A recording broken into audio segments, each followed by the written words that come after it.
Yes, magandang araw po mga boss, mga master, mga idol.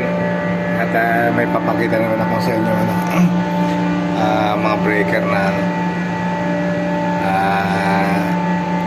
unusual. So yung iba yung kanilang color coding ng kanilang bus bar. So yung kanilang line 1 dito ay yellow,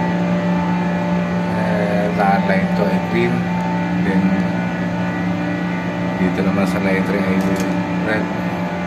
So baliktad yung nila linya doon sa mga original na natin nakasanayan nating pacing.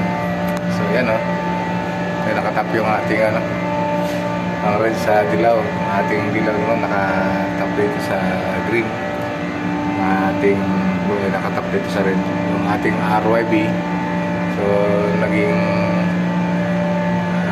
balikan dito sa kanila. So yan, sa pagdating dito sa bus bar, dito yung kanilang distribution breaker. So breaker na kagad yung kanilang wala silang main breaker. So distribution breaker kagad yung ang pagdating sa baba.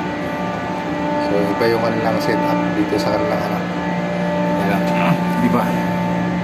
So yan, so kailangan sundan lang natin yung kanilang para yung pacing ng ating mga motor ay hindi magbaliktad yung ikot. Kaya sinundan na lang natin yung kanilang pacing. So yan mga boss, pinakita ko lang sa inyo yung ating bagong control. So yan, so tatak niyan ay ayan yung Chinese character. So yan mga boss, mga sir. At doon naman sa atin yun ang ating may breaker. Ano naman yung ating ating pacing naman nun. So yan.